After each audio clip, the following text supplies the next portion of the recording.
24 hours और मैं हूं आपके साथ ज्योति कनौजिया। आइए नजर डालते हैं दिन भर की बड़ी खबरों की ओर। राजस्थान पर्यटन विभाग की ओर से जयपुर में 14 जनवरी को काइट फेस्टिवल लगेगा, जिसमें पर्यटक जमकर पतंगबाजी का आनंद उठा सकेंगे। बीकानेर में 13 से 15 जनवरी को ऊंट महोत्सव लगाया जाएगा। सजे धजे ऊंटों और ऊंट पालने वाले पशुपालकों, रेबारियों की अदाओं के साथ बीकानेर कार्निवल का लुत्फ पर्यटक उठा सकेंगे। मथुरा में एक चोर को पकड़ने गई पुलिस पर पथराव किया गया। परिजनों ने पुलिस से हाथापाई करके आरोपी को छुड़ाने की कोशिश की। इस दौरान एक सिपाही की आंख में चोट लग जाने से वह घायल भी हो गया। सूचना पर पुलिस की एक टीम और पहुंच गई। इसके बाद कस्बा में पैदल मार्च निकाला और शांति व्यवस्था बहाल की। सनी देओल की अगली फिल्म गदर 2 आने वाली है। इस फिल्म में भी उनके साथ अमीषा पटेल नजर आएंगी। बीते कुछ दिन पहले गदर 2 से सनी देओल का फर्स्ट लुक भी सामने आया था, जिसमें वह अपने पुराने अंदाज में नजर आए थे। जब से पहला लुक सामने आया है, तब से फैंस का एक्साइटमेंट और बढ़ गया है। फैंस को फिल्म के ट्रेलर का इंतजार है।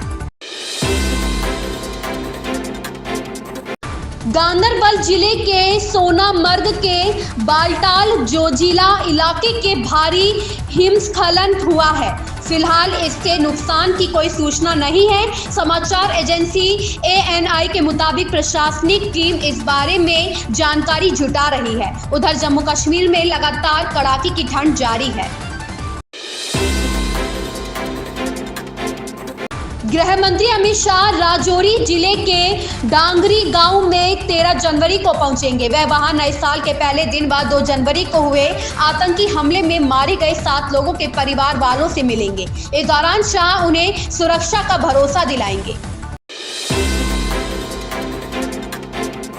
मुख्यमंत्री शिवराज सिंह चौहान ने इंदौर में विशेष सशस्त्र बल की 15वीं वाहिनी के मैदान पर आयोजित सामूहिक सूर्य नमस्कार कार्यक्रम में शामिल विद्यार्थियों को संबोधित करते हुए कहा कि स्वामी विवेकानंद कहते थे कि जो जैसा सोचता है और करता है वह वैसा ही बन जाता है। इसलिए विद्यार्थियों को अपने आप को कमजोर नहीं समझना चाहिए, बल्कि मजबूत समझना चाहिए।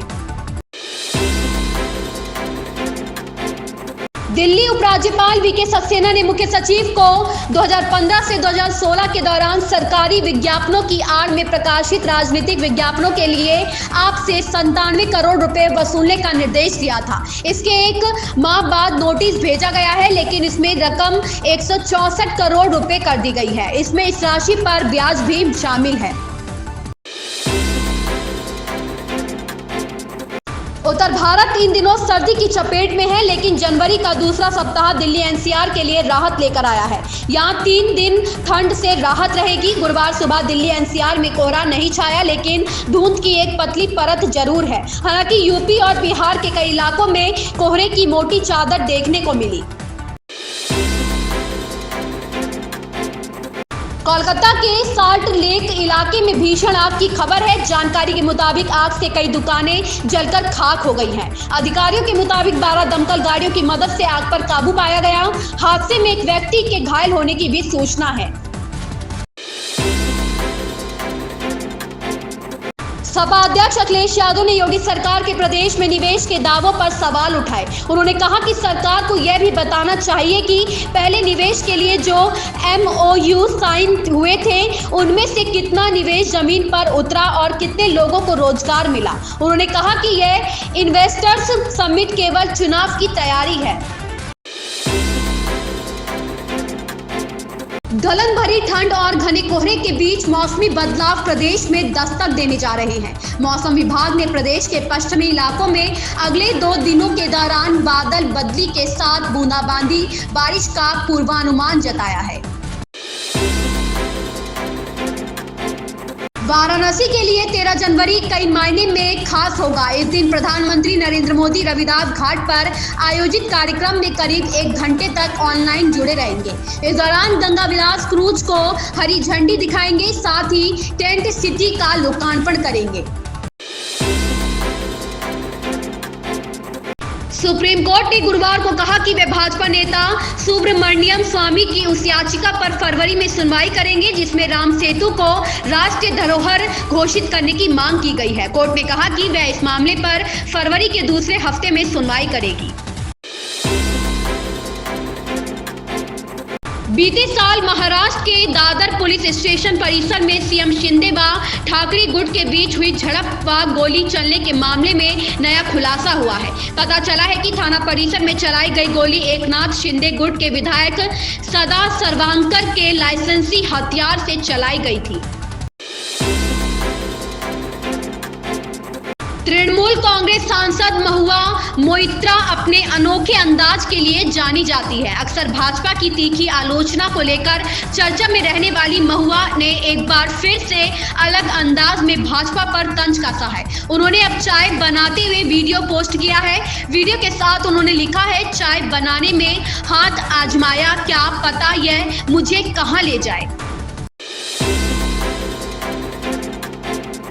विशेष सीबीआई अदालत ने बुधवार को आयकर विभाग के 2 पूर्व अधिकारियों को रिश्वत देने के मामले में दोषी करार देते हुए 3 साल के सश्रम कारावास की सजा सुनाई। सचिन पायलट को राजस्थान का सीएम बनाने की मांग उठाते रहे कांग्रेस विधायक और एससी आयोग चेयरमैन खिलाड़ी लाल बैरवा ने एक बार फिर अपने बयान से सियासी हलचल मचा दी है। बाड़मेर दौरे पर खिलाड़ी लाल ने मीडिया से रूबरू होकर सचिन पायलट को सीएम बनाने के सवाल पर कहा, राजस्थान की राजनीति में जल्द ही बड़ा फैसला होने वाला है।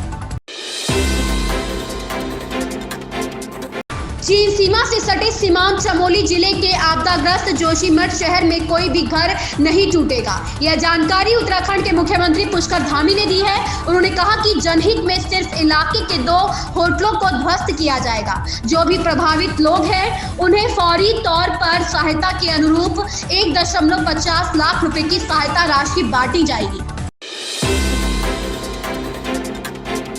राष्ट्रपति द्रौपदी मुर्मू ने बृहस्पतिवार को स्वामी विवेकानंद को उनकी जयंती पर श्रद्धांजलि अर्पित की और कहा कि उनकी शिक्षाएं युवाओं को अपने सपनों को पूरा करने तथा बड़े लक्ष्य हासिल करने के लिए प्रेरित करती है। स्वामी विवेकानंद का जन्म 12 जनवरी 1863 को हुआ था। उनकी जयंती राष्ट्रीय युवा दिवस के रूप में मनाई जाती है।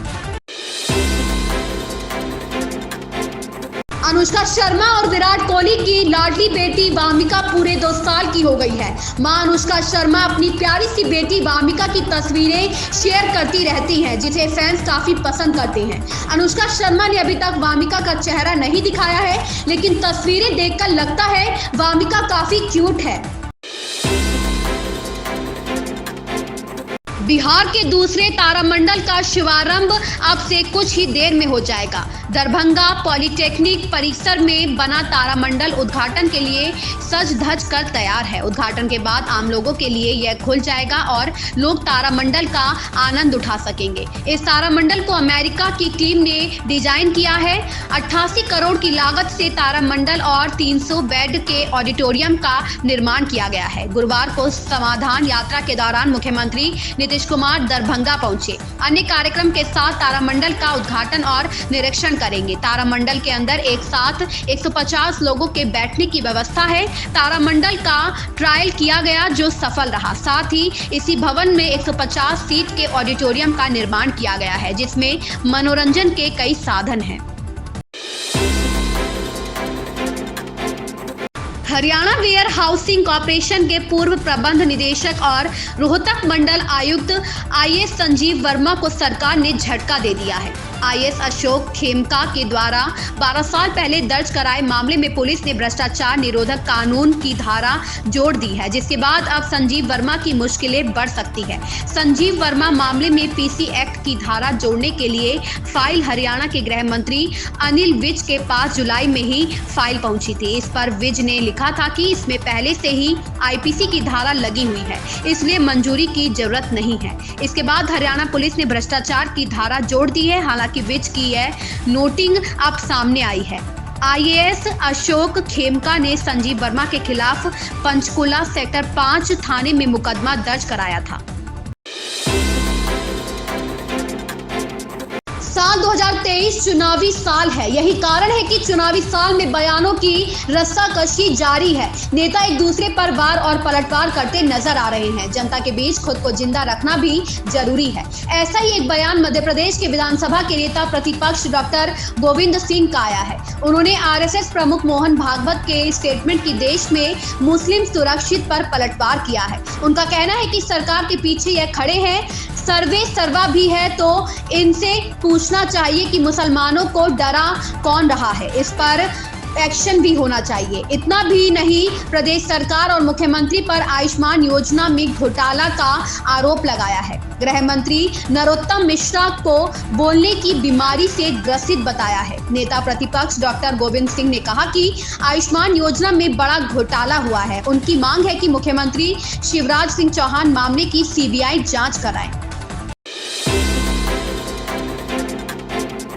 4 दिनों से चल रहा करनी सेना परिवार का आंदोलन बुधवार को सहकारिता मंत्री अरविंद भदौरिया के आश्वासन के बाद खत्म हो गया। करनी सेना परिवार के ज्ञापन में शामिल 22 मांगों में से 18 मांगों पर विचार के लिए 3 अफसरों की कमेटी बनाई गई है। इस कमेटी में सामान्य प्रशासन विभाग के SCS को अध्यक्ष बनाया गया है। इस कमेटी में स्कूल शिक्षा विभाग और सामाजिक न्याय एवं दिव्यांगजन विभाग के PS को सदस्य बनाया गया है। ये कमेटी 2 महीने में इन 18 मांगों पर अपनी रिपोर्ट देगी। कमेटी के गठन का आदेश भी जारी हो गया है। मांग 1, आरक्षण का आधार आर्थिक किया जाए ताकि समाज के हर वर्ग के गरीबों को आरक्षण का लाभ मिल सके। एक बार आरक्षण मिलने पर दोबारा आरक्षण का लाभ नहीं दिया जाए। मांग 2, SC/ST एक्ट में बिना जांच के गिरफ्तारी पर रोक लगे ताकि कोई भी निर्दोष व्यक्ति बिना अपराध के सजा ना काटे। मांग 3, SC/ST एक्ट की तर्ज पर सामान्य पिछड़ा एक्ट बने जो सामान्य पिछड़ा वर्ग के हितों की रक्षा करे व कानूनी सहायता प्रदान करे। मांग 4, खाद्यान्न को GST से मुक्त किया जाए तथा बढ़ती महंगाई पर लगाम लगाई जाए। यह चारों केंद्र के अधीन मामले हैं। सागर में बीजेपी नेता के भाई ने कार से ASI को अगवा कर लिया। सायरन बजाते हुए रफ ड्राइविंग करने पर उसकी कार को पुलिस ने पकड़ा था। ASI कार को थाने ले जाने के लिए ड्राइवर की बाजू वाली सीट पर बैठे। इतने में आरोपी ने उन्हें कार के अंदर धक्का देते हुए कार आगे बढ़ा दी। रास्ते में ASI को पीटा, धमकाया कि 10 की 10 गोलियां उतार दूंगा। गोदाम में बंद कर कोड़े मारने की भी धमकी दी। पुलिस की अलग अलग टीम ने कार का जब पीछा किया तो आरोपी ASI को छोड़कर फरार हो गया। घटना गौड़झामर थाना इलाके में 10 जनवरी की रात हुई। पुलिस ने आरोपी के खिलाफ अपहरण, शासकीय कार्य में बाधा डालने, SC/ST समेत अन्य धाराओं के तहत केस किया है। इन खबरों में बस इतना ही। बने रहे क्राइम 24 आवर्स के साथ।